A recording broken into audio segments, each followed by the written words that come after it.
So for the plenary session this morning, the only speaker who will be joining us through video conference is Ivan Montoya. Therefore, since, well, because of the jet lag and, because of the time difference, sorry, he will not be here to answer during the Q&A session. However, you can ask him the questions in the afternoon session. And now I'm going to give the floor to Dr. Marc AURIACOMBE, who will address us a few words.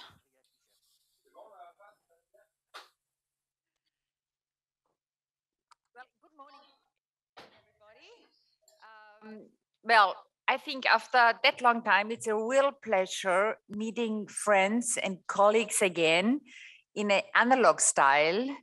And I'm very grateful to the organizing committee, to ATHS and Jean-Michel especially having me here. And it's my pleasure to start to introduce you to this first session in the morning. And I hope everybody is having earphones. I think Icro will be speaking in English, and I pass on now to Marc to give his introductory remark. Bonjour tout le monde, bienvenue donc dans cette So hello everybody, and thank you very much for being here at this first session, this first working session with a very dense agenda, as we just heard. So we're going to really stick to the timing, and we're going to kind of behave like a Swiss clock. And every presentation will take between 15 to 20 minutes, and then we will have some time for questions. And maybe after the last presentation, we'll have some additional time. The first presentation will be delivered by Dr. Icro MAREMMANI, who will tell us about therapeutic aspects of mood disorders in heroin addiction. He is a specialist in addictology. He's one of the founders of Addictology. And, well, he created a school of addictology that spreads throughout Europe and especially in Italy. Thank you very much. You have the floor. Thank you. Thank you, Marc. Thank you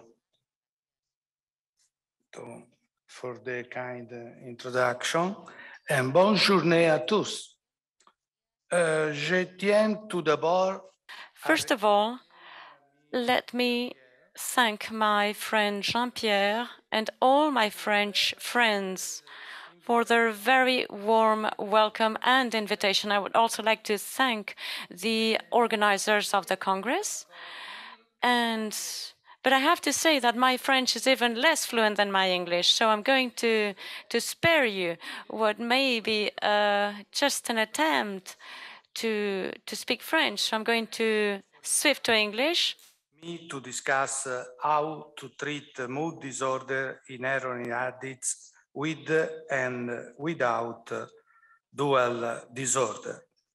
In a recent publication of our group, we discussed the problem of the existence of a specific psychopathology of drug addicts, supporting the evidence that impaired mood, anxiety, and impulse discontrol must be included in the diagnosis of drug addicts.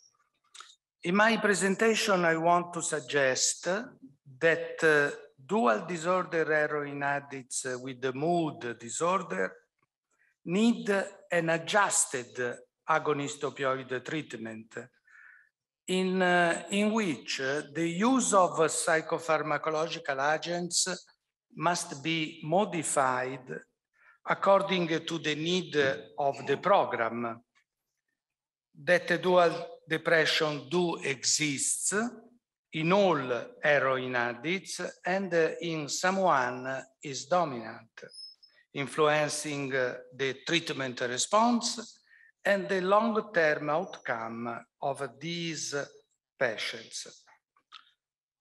This is my proposal of the psychic structure of substance use disorder and addiction.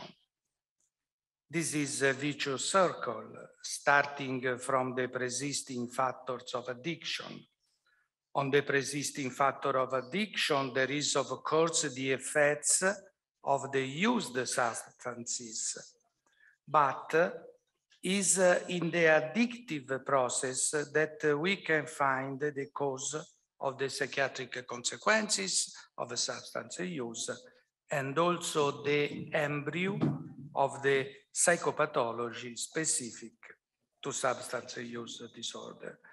More specifically, we can consider as psychopathology specific in addiction processes as psychiatric manifestations related to craving and discontrol that are the core of the disease, the addiction disease. Our idea is that we must go towards an unitary perspective in the bipolarity and substance use. We have linked in many studies the cyclothymia and bipolar spectrum to different aspects of substance use disorder, but specifically to the risk to have an heroin addiction, an alcohol addiction, suicidality, polysubstance use, also regarding recreational drugs and violent behavior. In addition, we have demonstrated the prevalence of bipolar spectrum in respect to chronic psychosis in cannabis and ecstasy users, and more substance use in homeless patients with bipolar depression when compared with non-bipolar one, and in bipolar versus chronic psychotic homeless patients. In this slide, you can see the epidemiology of dual disorder in heroin addicts. You can see that mood disorder are the most represented co-diagnosis. But I want to stress the concept that depressive symptoms are always present in untreated heroin addicts, and that a dual diagnosis can be a dominant characteristic of many heroin addicts without a dual disorder. At this point, I can start presenting the guiding principle for the treatment of mood disorder in dual disorder heroin addicts. These principles are derived by the experience of the Vincent Epidol Research Group operating at Santa Chiara University Hospital in Pisa.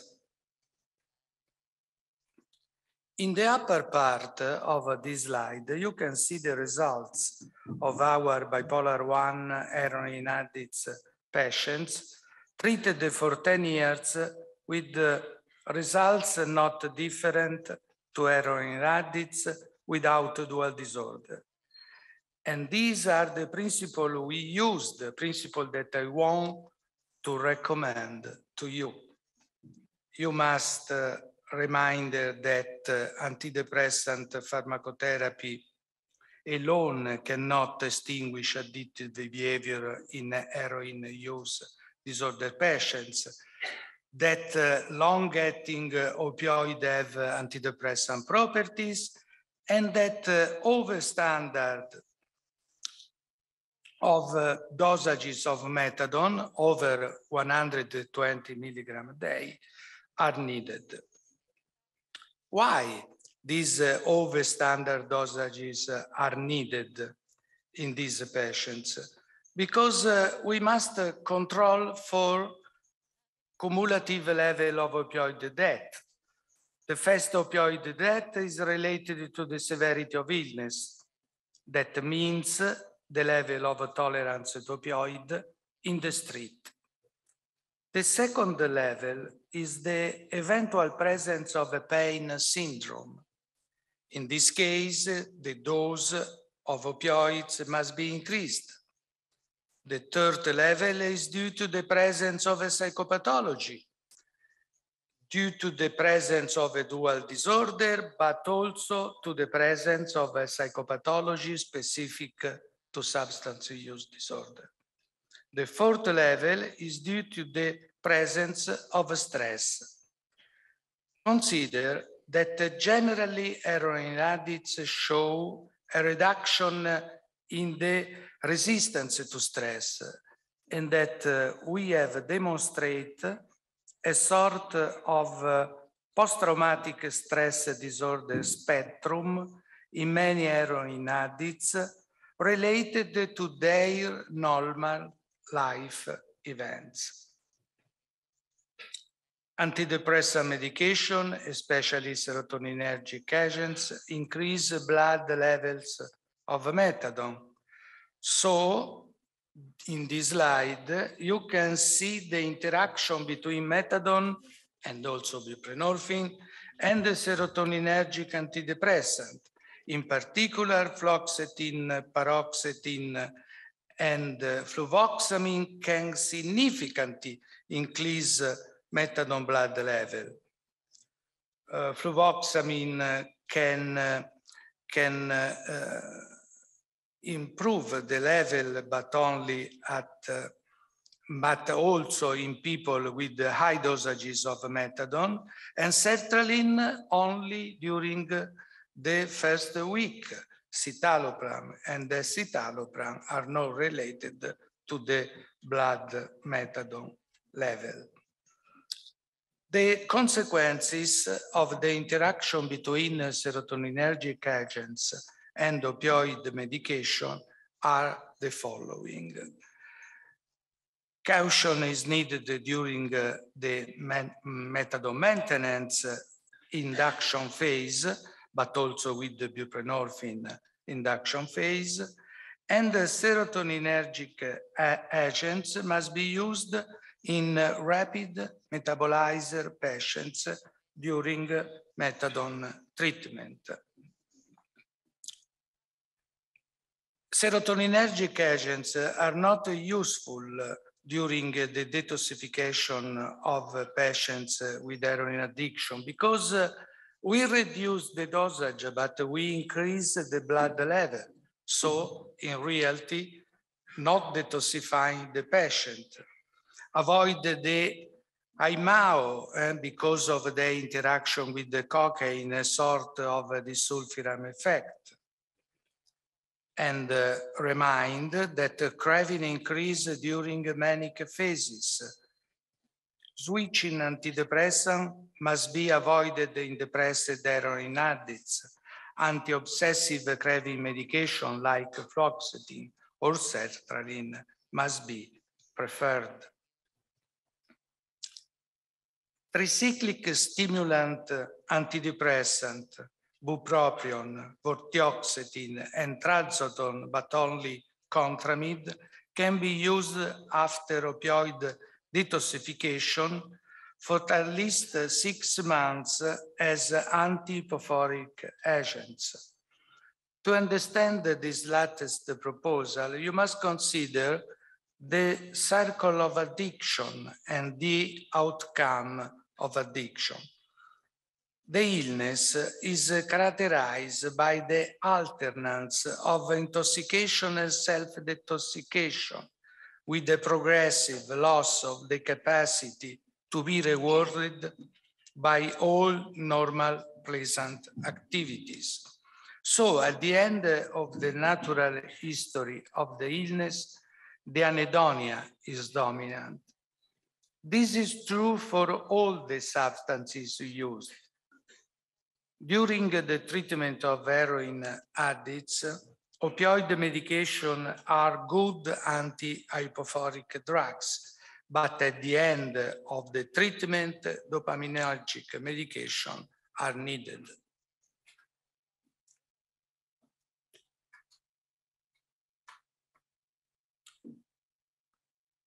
Lastly, I can add 2 notes. The co-use of tricyclic and opioid can reduce the latency of the antidepressant effects. And in heroin use disorder patients, it's possible to find a tricyclic non-medical use, especially amitriptyline, and tricyclic withdrawal syndrome. Regarding the use of a mood stabilizer, I can suggest that mood stabilizers are very useful in bipolar heroin addicts, but mood stabilizing therapy alone does not extinguish addictive behavior in this kind of patients. Caution with the carbamazepine is needed, adjusting the dosage if carbamazepine is necessary. This increase of dosage is not necessary with the valproic acid, and the lithium can be used only in compliant cocaine user heroin addicts. Regarding benzodiazepine, is my opinion that benzodiazepine for treating comorbid anxiety must be avoided. Remind that long-acting opioid have anxiolytic properties. And now we can start with the guiding principle for the treatment of the specific psychopathology of heroin addicts. We are convinced that a specific psychopathology of heroin addicts do exist. In drug addicts, we have not 9 dimensions, as in the other psychiatric patients. We have only 5 dimensions. Worthlessness being trapped, somatic symptom, sensitivity psychoticism, panic anxiety, and violent suicide. Worthlessness being trapped is a representative of a dual depression. Somatic symptom is very similar to an opioid withdrawal syndrome.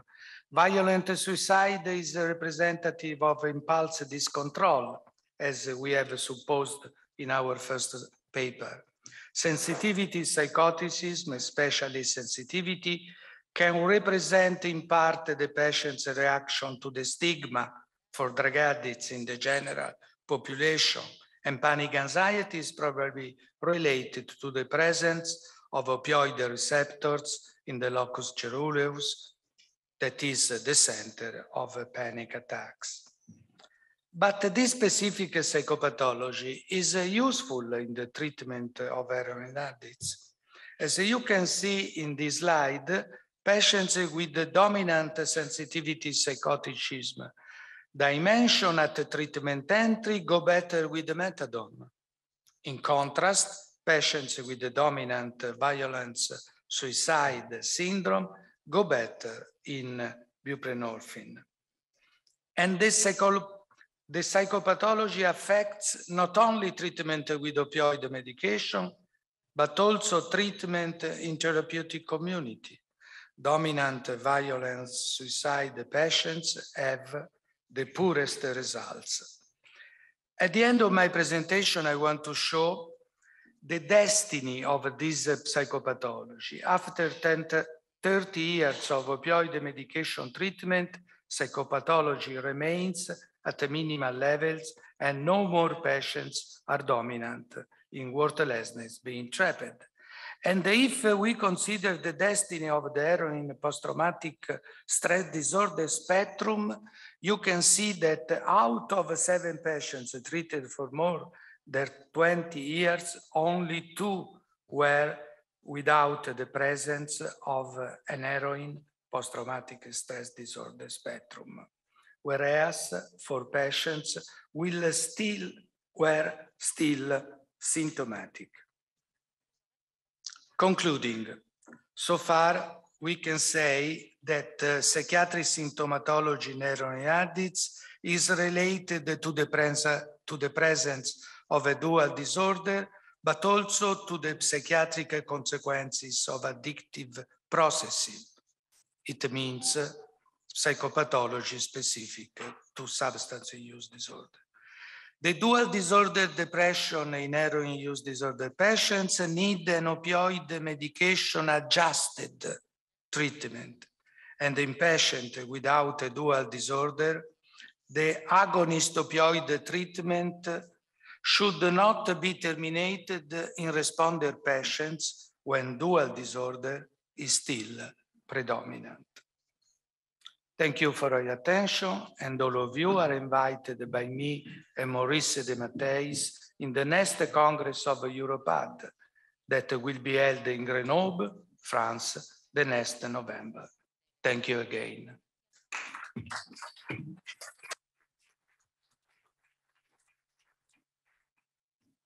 Icro, thank you so much for the comprehensive of information on the medication in methadone maintained, mostly methadone maintained patients in dual diagnosis. So I would like to ask the audience if there are some questions. You just raise your hands. It's very early in the morning, I think, but let me ask you, you were addressing very nicely the interaction with methadone maintenance and being an advocate of having higher dosing for having a better response. How about buprenorphine and the interaction? Could you comment on this, please? Yes, it's really an interesting question. Because for methadone, it's very simple to understand that we must increase the dosage according to the opioid depth.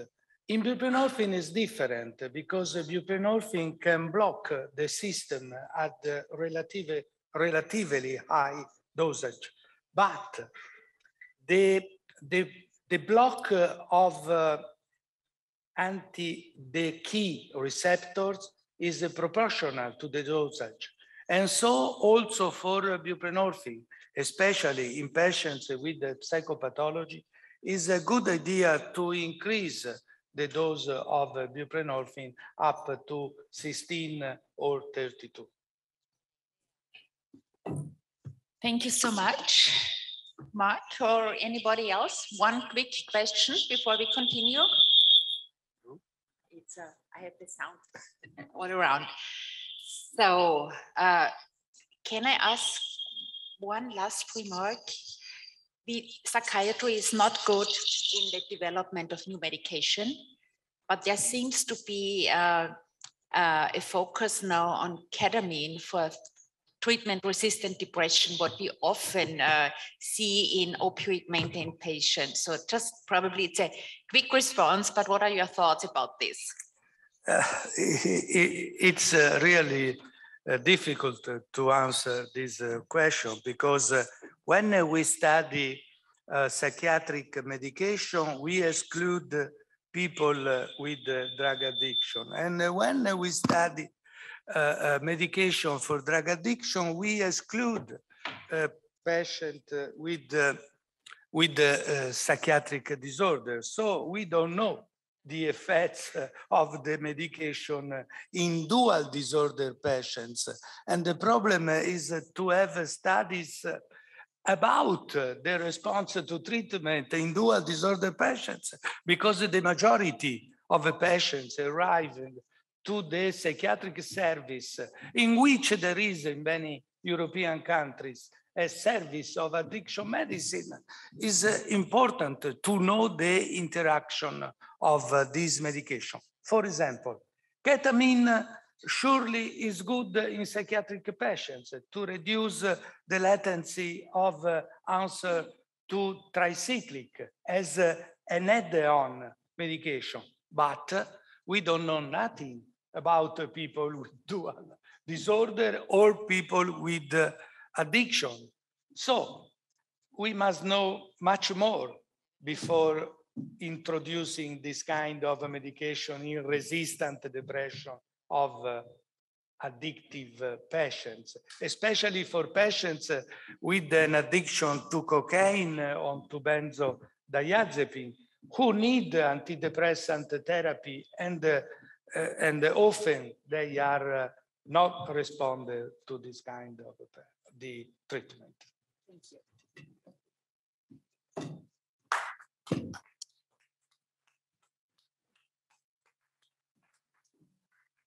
So now it's my pleasure to introduce you to a person, the majority might know him, He has been the researcher in alcohol use disorder over the last decades, not only in Germany, but I would say worldwide. Karl Mann was involved in the establishment of ICD-11 and substance use disorder. And he used to be the chair of addiction medicine in Mannheim. And as I learned yesterday, after his term there, he got appointed the senior professor, which is only eligible for a few persons in Germany. And I think we are going to be really delighted to listen to his presentation. Not only that he is speaking in French, but he's giving us a topic, what is really a target topic in medicine. We do know precision medicine is a focus in cancer, in heart disease. And of course, why shouldn't it be in substance use disorder? And Karl is presenting us on the clinical and imaging aspects on precision medicine and alcohol use disorder. Please join me to welcome Karl Mann on stage.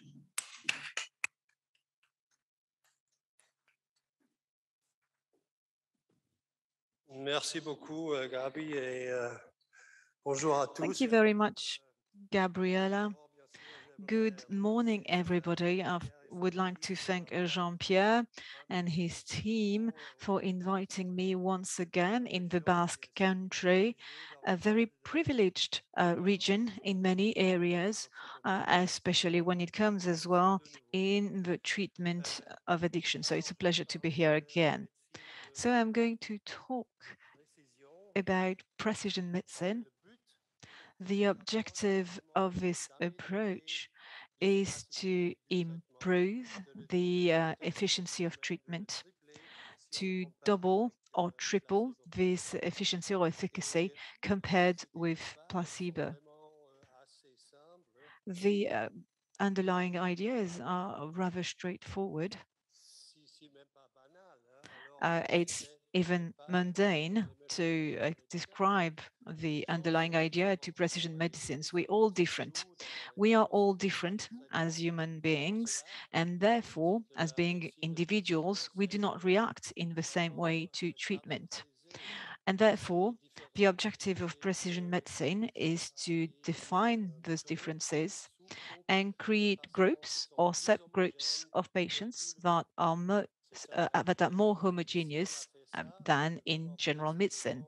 And so once you do that, you are able to have a set of characteristics that define those groups or subgroups, and therefore improve the results of treatment.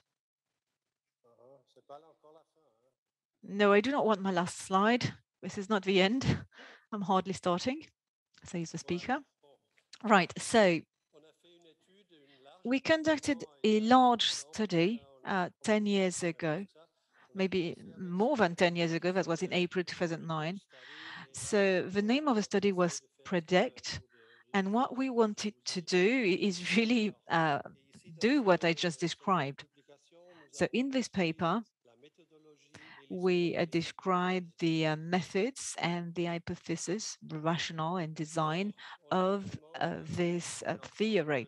So we have a number of projects or sub-projects within the PREDICT study, but I'm going to concentrate on the core study, which is based on Imagery. This was financed by the German government. And so the German government was involved in that study. So I'm going to concentrate, as I said, on the randomized trial. It was a randomized double-blind trial. There were 3 arms, acamprosate, naltrexone, or placebo. The duration was 12 weeks of medication, and then a follow-up of 12 months. The results are the following.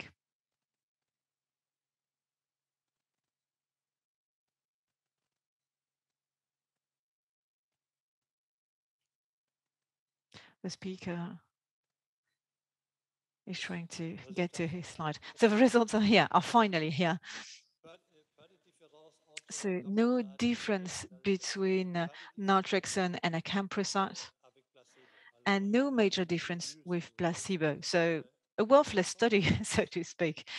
So in general, in all patients, there's no difference. Hence the interest at looking at subgroups. So now we're going to look at subgroups from an imagery point of view, but also from clinical point of view. If got once, because we have a hard time with the remote here.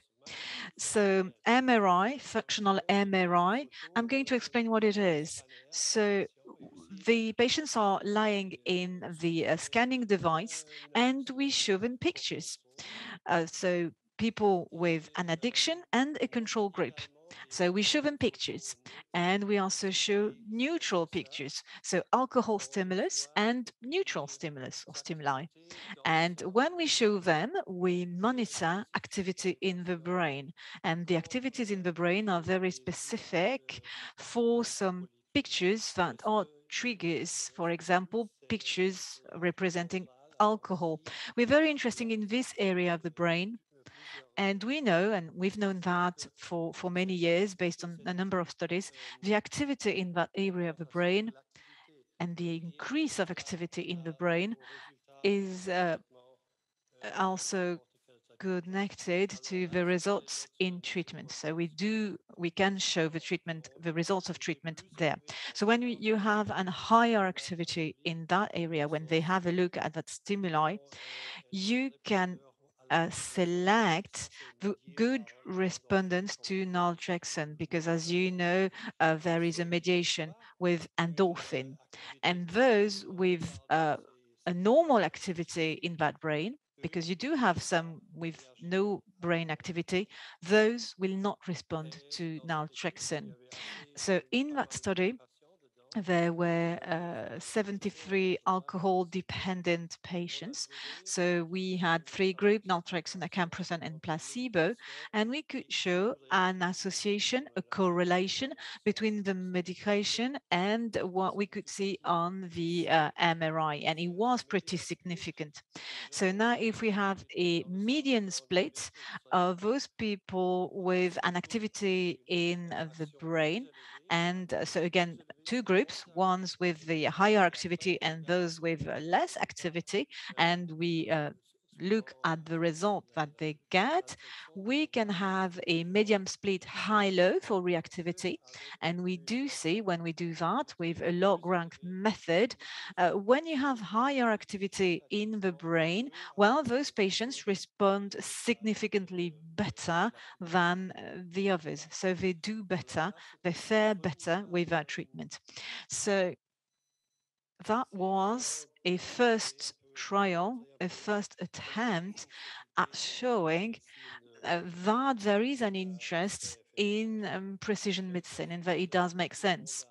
Now, obviously, not everybody has an MRI readily available. It is expensive and complicated. And for that reason, we need to find simpler ways, clinical markers, to be able to do precision medicine. And this is what I'm going to talk about now. Now,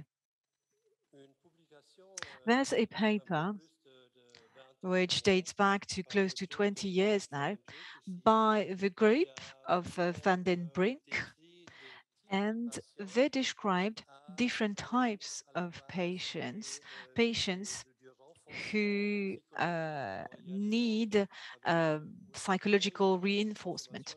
So we have patients who consume alcohol, and alcohol plays a role as a positive reinforcer, or on the other hand, a negative reinforcement. And so we can select those based on questionnaires. So first group should react to naltrexone, those with a positive reinforcement to alcohol, and the others should react to acamprosate. And that was the underlying idea from our group.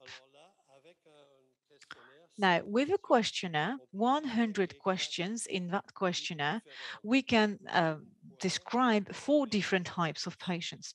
So we can describe a group with a high reward and high relief, high reward and low relief, low reward and high relief, low reward and low relief.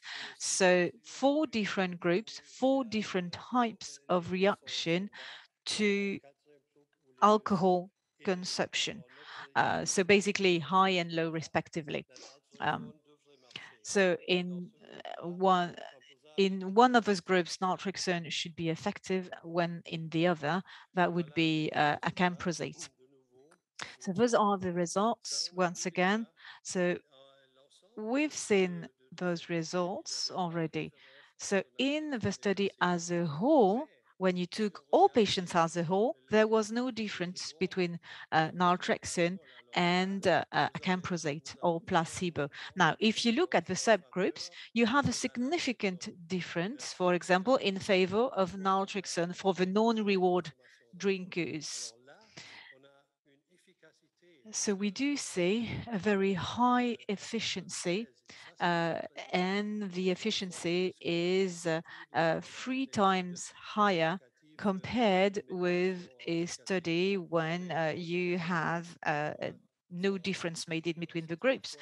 So in that subgroup, we had very high results, so 3 times higher than in a general group, so to speak. So we published that paper.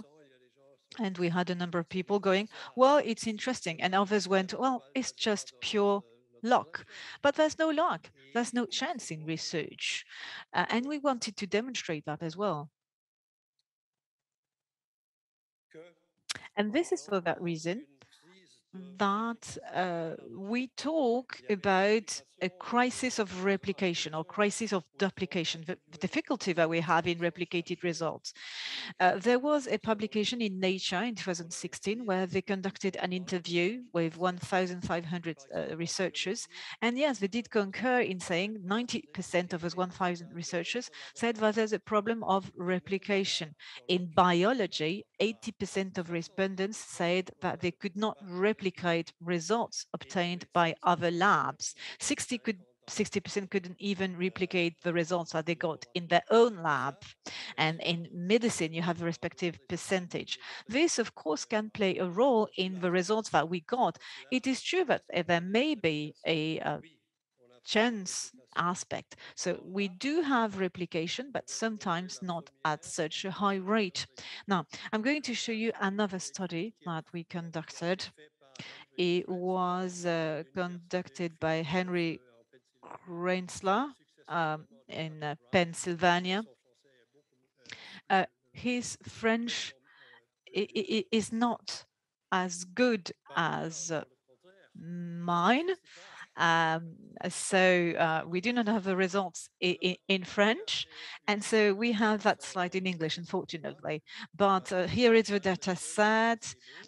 We had 163 patients in the naltrexone study, 426 in our PREDICT study. And we tried to compare our study and his study. So those are the percentages that you already saw in our study. So this is the PREDICT line, and naltrexone are the results in his study. And he also split his group in 4 subgroups. And we can see that we have the low reward, high relief group responding better to naltrexone.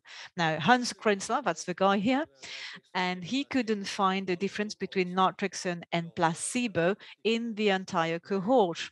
However, if we look at, and again, God willing, yes, if we look at the reward group, those who have a reward drinking, you see that naltrexone is a lot better in that subgroup, which does not apply in the other groups. So in a way, we do have here a replication of all results by a different lab, a lab independent from ours. Now, those are the same results, but just graphed differently. And you have that major difference in the high reward, low relief, and you do demonstrate a very good result. Now you get the results, you have a D of 2.05, which is really high if you think about it. So when you are able to identify those people, they have a very high chance to be good respondents to naltrexone. Now, there was a second replication which was published this year. I'm not going to give you all details because we do not have much time, but there again, in that study, which was conducted by Stefano Lomelia at Yale University. Those were young drinkers, young adult heavy drinkers. The age was between 18 and 25, and they could find the same results. So in the reward group, they had a very good result with naltrexone, a lot better than in the other groups, obviously. Now, in a nutshell, if we were to summarize the results from clinical study, there are 3 independent studies which were able to demonstrate that this concept of precision medicine can work in well-selected patients. However, now the next step going forward would be to have prospective studies with an a priori stratification, so stratification which should be performed before. And Henrik Lenzer is currently performing a study of that type. Now, this is the second replication. No, excuse me, says the speaker. And the second step would be to conduct something which is easier to do in the clinical practice. I talked about the questionnaire of 100 questions, which is not easy to do in daily life. So now we have reduced the number of questions to 10 plus 5, and we just launched another study with this sort of reduced questionnaire. Those are my last slides. And before I conclude, I would like to show you a few studies based on imagery. This was a study performed in Mannheim in Germany. I was not part of that group, and they gave naltrexone to those patients. There was no control group, there was no placebo, but we could perform the same analysis that we performed with 3 groups, so a control group with placebo. And so this is what they did. And they used the same definitions that we had in our study. And here they could find that those patients with an increase of brain activity when they have visual stimuli of alcohol, when we compared those with those people with low activity in the brain, they have the same results that we got. So those with a higher activity are the good respondent to naltrexone, and those with a lower activity in the striatum do not have a positive result to naltrexone. Now, those are my conclusions. We can increase or improve the efficiency of treatment in alcohol-dependent patients when we take into account a number of phenotypes. I described 2 approaches, clinical approach and an approach based in imagery. If you're interested in reading the results, please come and see me and I can see you more data. I can also provide you with copies of our publications. I would just like to show you the 4 replications here that you see on that slide. Those are the replications that we performed in those very last years. With that, I would like to conclude and would like to thank you very much for your attention. Merci, Karl Mann, pour cette excellente présentation. Et en français, encore une fois, même si c'est très facile pour toi, merci. Donc, c'est un exemple parfait de médecine de précision, hein, qui est vraiment l'avenir, puisque jusqu'à maintenant, on a fait des groupes homogènes sur des moyennes, mais en fait, il y a encore trop d'hétérogénéité. Ça correspond au décalage qu'il peut y avoir parfois entre le résultat des études formelles versus l'expérience du clinicien sur le terrain. Versus the clinician experience in the field. However, I feel it works for some people. Any questions? I see one question. A short question, please, so that we can have a short question, because we really don't have much time. Thank you for this presentation. I was wondering whether we had data concerning other substances, such as disulfiram, baclofen, nalmefene, or do we have data only for naltrexone and camprosate? For the time being, we don't have other results from studies with assumptions, but there were secondary analysis with the idea that it could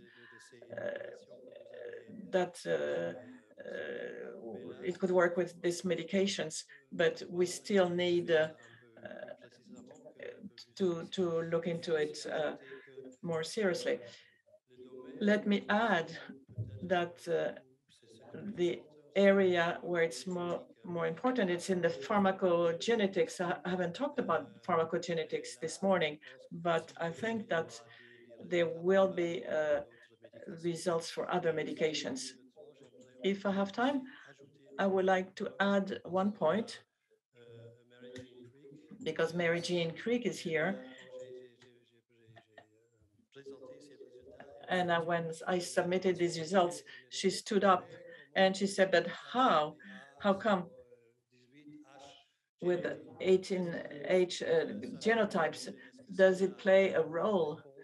Is it the response for which naltrexone works better in our samples? And the answer was no, fortunately, because it was the same J allele on both sides.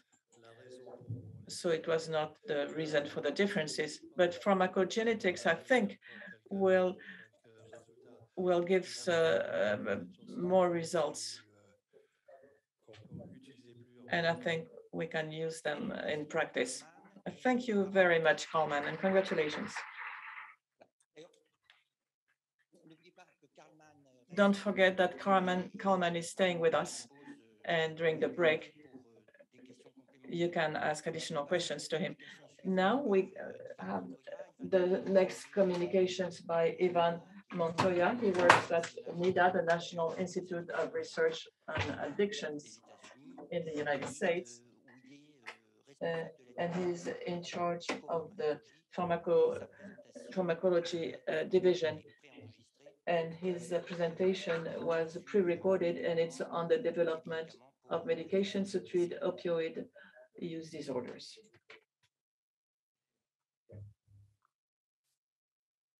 Good morning.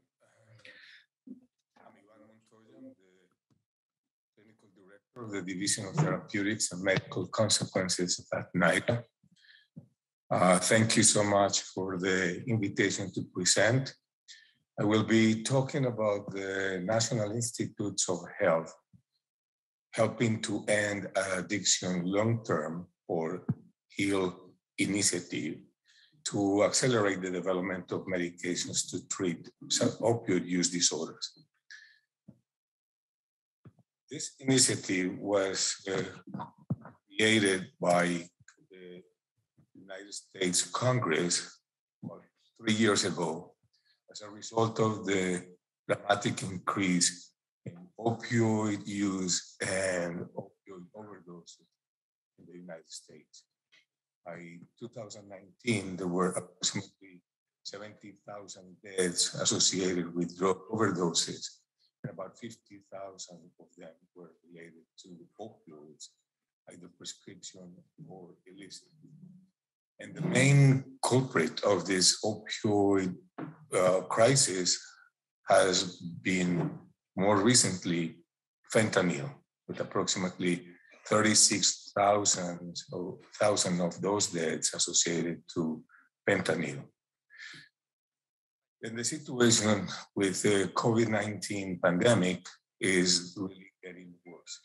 This is data comparing January 2020, so July 2020 and January 2021. There is a percent change, as you can see, by January of this year. There were approximately 95,000 deaths associated to drugs, and among them, the synthetic opioids, specifically fentanyl, but about 59,000 of them. And as you can see, the increases in deaths has been dramatic, and mostly for synthetic opioids, 56.1%. So the situation, instead of getting better, is getting worse by the day. And so this HEAL initiative, as I mentioned before, helping to end addiction long term, was created by Congress in an attempt to have a very aggressive agency effort to speed scientific solutions to control this opioid public health crisis. And with an investment of $500 million a year to support just research on medical research to try to improve the prevention, treatment, rehabilitation, and control this opioid crisis. So the idea was, one, to enhance the treatment, improve the treatment of pain and avoid the use of opioids, and prevent and treat opioid use disorders and overdose, and helping people to achieve long-term recovery. In this effort, 12 NIH institutes and centers are leading over 375 research projects. So as I mentioned, this initiative started about in 2018, roughly, or 2019. And so far, more than $1 billion have been invested in research in the last 2.5 years. This is the framework of the HEAL initiative. So there are two main components. One is enhancing the pain management. The other is improvement treatments for misuse. And each one of them, they are very intertwined. Each one of them have like different subcomponents. So the one that I'll be focusing today is this one, medications development, to improve the prevention, treatment of opioid use disorders and opioid overdose. And this is the area that I'm currently the co-chair of this area of research. And it is an area that has very significantly increased, and we are expecting to have important scientific contributions in the near future. So this is the area that I'm leading, as I mentioned, the medication development to prevent and treat opioid use disorders and overdose. And this area was created because there were main research gaps. One was basically the lack of the poor efficacy of some of the treatments that we have right now. Like, we know that buprenorphine and methadone are quite effective, but they are not effective in 100% of patients. And one of the main problems is the low medication adherence. The patients don't stay in treatment or don't take the medication long enough to achieve, hopefully, staying without using for a long time. We are using illicit drugs, and the other is the poor response to some of the opioid overdose treatment and the issue of the re-narcotization, specifically when the overdose is due to fentanyl. That fentanyl has a long-acting effect, and when naloxone is used to treat to revert the fentanyl overdose, the effect of naloxone is shorter than the effect of fentanyl, and there is what is called a re-narcotization, that the patient after a while goes back to a opioid overdose with potentially respiratory depression. The third is the lack of treatments for respiratory depression, which is the main cause of death in people who overdose with opioids. And the few effective medications to treat opioid use disorder, as we know, we have buprenorphine and methadone for relapse prevention. And we also have naltrexone, although it's not widely used. And we have lofexidine to treat opioid withdrawal, but that's basically about it. So there's not much in the armamentarium for the treatment. So one of the gaps is the need to have more effective medications. And the other is that there are no FDA-approved immunotherapies for opioid use disorders. And then I'm going to be discussing this in more detail later on. So this is the situation when we started the initiative about 3 years ago of all the medications that were approved by the FDA for treatment of opioid use disorder and overdose, and methadone, different formulations of buprenorphine, and LAM was approved a long time ago, but was withdrawn from the market, and we have naltrexone, lofexidine, that's Lusmira, and naloxone Narcan, and another formulation of naloxone intramuscular FZO.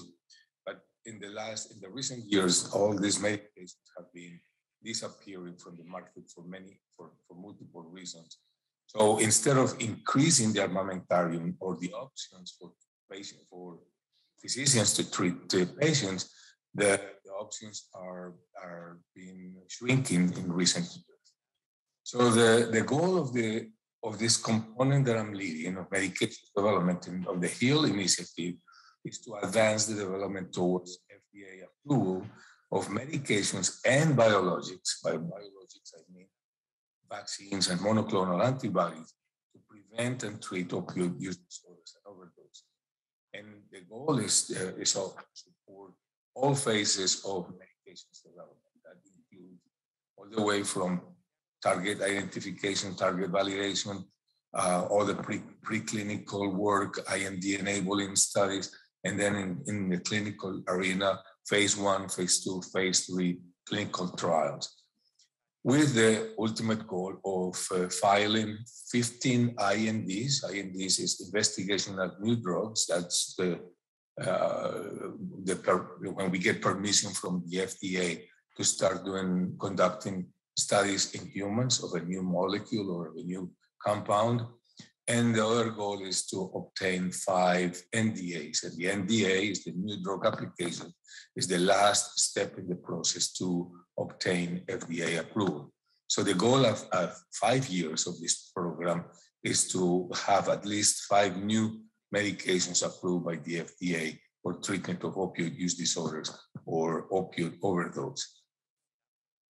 So based on those goals, we set some priorities. These are the research priorities. One is to develop long-acting formulations of medications that have shown safety and efficacy to prevent this problem of low treatment adherence and have patients having to make only one good decision on once a week, or once a month, or once every 3 months or 6 months. The second is longer duration of more effective overdose treatment. The third is new approaches to reverse respiratory depression. Fourth is new targets and approaches to treat opioid use disorder. And the fifth is immunotherapies for opioids to prevent relapse and overdose. So this is the portfolio of medications that we had in NIDA before the HEAL initiative was implemented. As you can see, there were some mostly biologics, vaccines, and monoclonal antibodies in the preclinical arena, early preclinical, late preclinical. And then in phase 1, there were some, and then phase 2, phase 1B, there were also some, most of them were repurposed medications like guanfacine or gabapentin that are approved for other indications that were being tested for opioid use disorder. But there was basically nothing on phase 2 or phase 3, and a new formulation of naloxone, of high-dose nasal spray, was being tested at that time. So this is the contrast. This is a dramatic contrast with the portfolio that we have right now at NIDA of medications development to treat opioid use disorders and overdose. So it has been basically a dramatic increase in the preclinical studies, early preclinical, late preclinical. There are also a significant increase in phase 1 studies. There are a couple of studies that are in phase 2. We still don't have any compounds that are being tested in phase 3. But the largest, the bulk of the portfolio right now, and the most perhaps promising in terms of meeting the goal of filing 5 NDAs, is with the new formulations. And I'm going to discuss some of them in more detail during the presentation. I'm going to go back again to the research priorities that I mentioned before, and I go one by one in terms of what we are currently accomplishing with this initiative. So the first one is the new formulation of medications, and as I mentioned before, this is a very robust area of research. Really a plethora of options right now, of medications that are being developed. And we have multiple formulations of naltrexone. We have a 12-month implant. We have the Olani is the 6-month naltrexone implant that has been developed by Go Medical Pharmaceutical in Australia. And this is a collaboration with Columbia University that is progressing very well. There is a 6-month naltrexone implant also by another company, Drug Delivery. There is a 3-month naltrexone implant is by BioCorrex. This is a compound that is pretty similar to one naltrexone that is approved in Russia. It's Prodetoxone, and this company made some modifications and is developing this compound, and is also progressing quite well.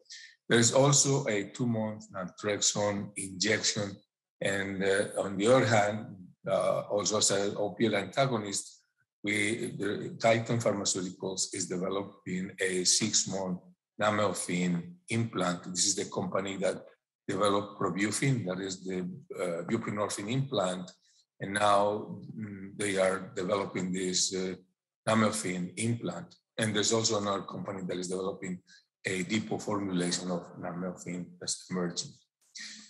Then in terms of opioid receptor agonist, there's a company, Lindra Pharmaceuticals, that is developing, with support from NIDA, with support from this initiative, 2 formulations of, one is a weekly oral buprenorphine, and the other one is a weekly R-methadone.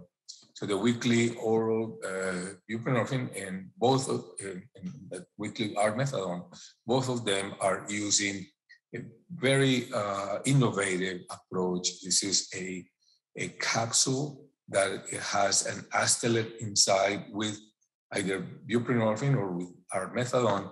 And this acetylate, when it gets to the stomach, the acidic environment of the stomach, this breaks down the shell of the capsule, and the acetylate opens up, and then it starts delivering the medication. But when it opens up, it's so big that it cannot get out of the stomach and go to the intestine until it is diluted by the chlorhydric acid of the stomach. So it stays in the stomach for 1 week and delivers the medication for over that period of time. So it is a very innovative approach. It doesn't require an injection or an implant or anything. It's just a capsule. And the R-methadone, for those of you in Europe, you have R-methadone. R-methadone is not approved in the US, but we are kind of killing 2 birds with 1 stone with this weekly formulation of R-methadone. So, you know, R-methadone apparently is safer than the regular methadone, the methadone that is approved in the United States right now. So we are hoping that with this formulation, we will have not only a weekly that formulation that patients we don't need to go to the methadone clinic every day, but also it will be with a safer methadone. And the last one is LAM. It's an oral formulation of LAM, and it's a new formulation. And although my understanding is that in Europe it is not approved. In the United States, LAM is still approved, but it was withdrawn from the market by the pharmaceutical company because of some potential safety issues with the QT prolongation. But this new formulation that is being developed is with the expectation that probably will be safer and that will be presented to the FDA and probably be put back in the market. So this is the terms of general terms of the new formulations. And the second area is longer duration of medications or opioid overdose, and because of what I mentioned before, with the short-acting effect of naloxone and the potential re-narcotization. So one of them is a new medication. It's called Methylcinamox. It's a long-acting pseudo-irreversible opioid agonist. It is kind of similar to naloxone, but it has a better pharmacokinetic properties and probably will be helpful for people who overdose and protect them from a second overdose for a longer period of time. The other one is this compound, nafamostat, that is being in combination with oxycodone prodrug to prevent to have an oral medication to treat pain, mostly for pain, but with overdose protection, because the nafamostat is a trypsin inhibitor that it prevents that when people overdose with opioids, it prevents that too much opioids get into the bloodstream and prevents overdose. The third one is an amorphine prodrug that is active for more than 28 days. So that will be something that we will have to see how that goes, but because it will have the risk of maybe precipitating opioid withdrawal for a long time. One compound that was recently approved for funding is a naloxone nasal swab.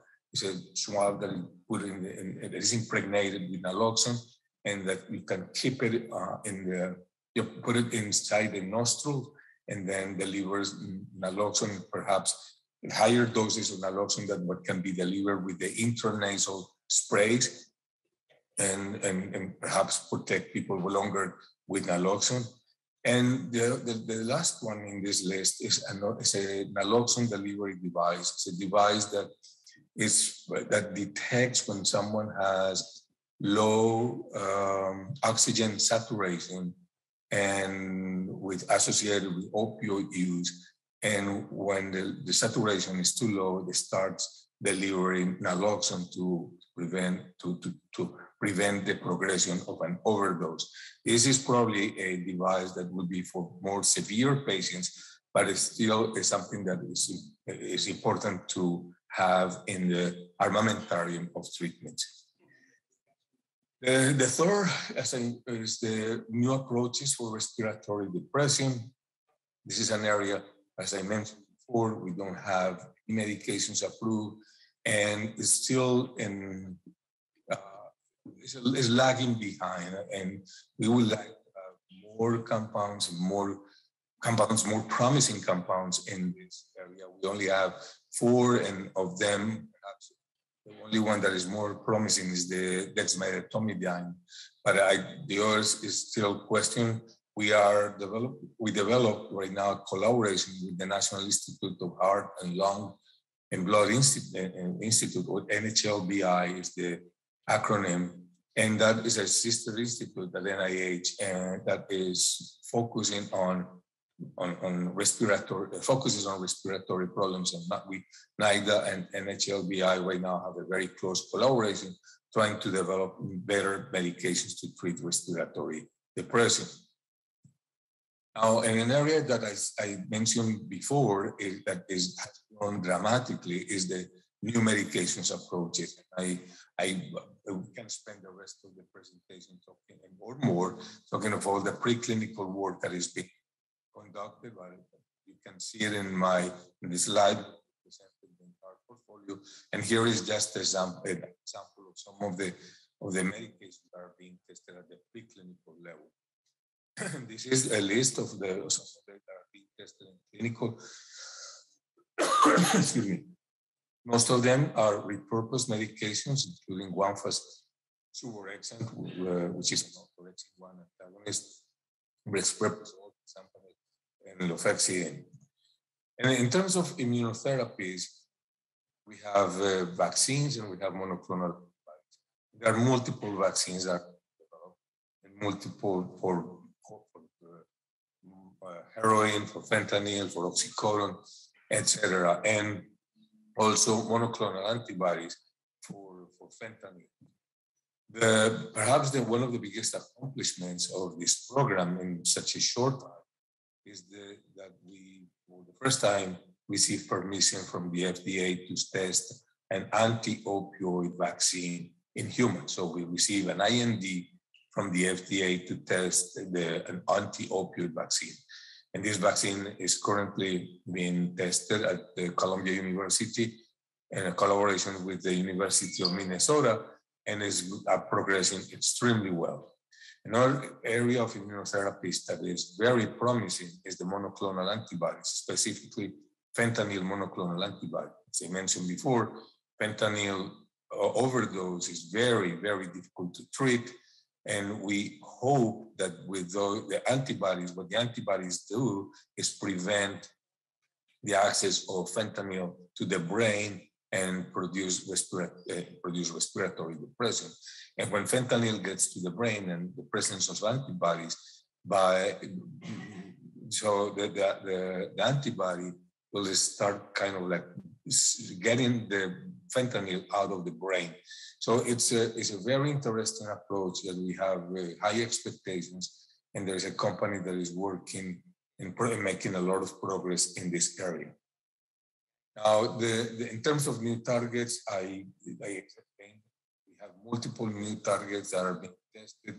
This is an area of great scientific interest, but it takes a long time to move from a new target to the goal that we have of new medications approved by the FDA.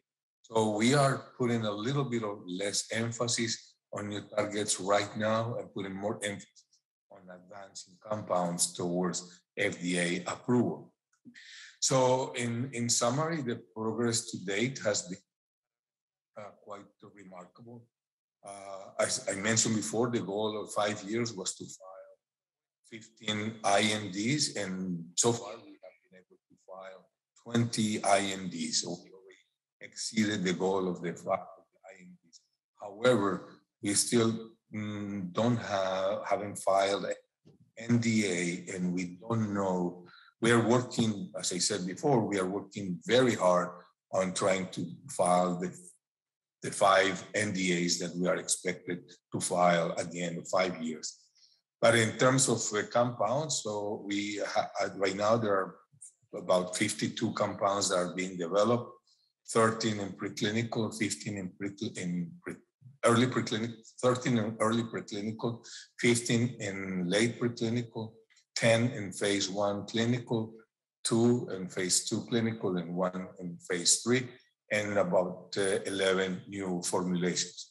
So we hope that with this program, we will have more options for clinicians to treat patients and for patients to have more options to get the best possible treatment.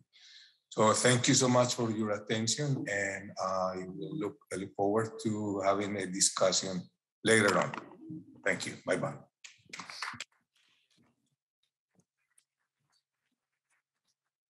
All of you who have missed at the beginning the information that Ivan will be available in the afternoon for discussing his presentation, as it's currently about 3 in the morning in the United States. I'm happy to sum up this very informative symposium. Ivan gave us a view towards future developmental direction in medication.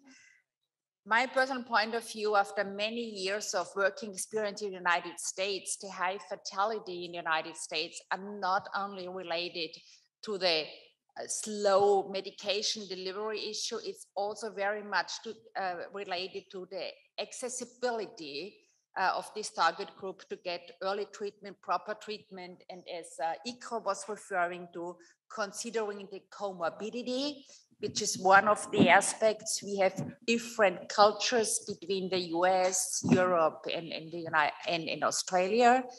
And most of all, there's a long way to go to really look into precision medicine in this group.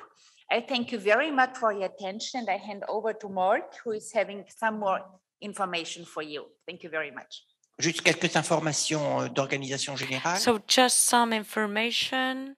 Now we have finished the session. We're going to have a short break and we will resume at 10:30, right on time.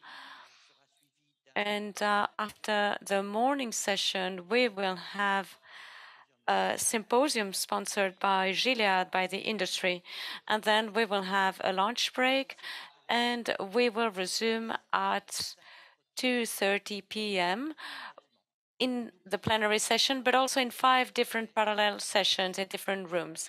Don't forget to have a look at the posters either. Thank you very much.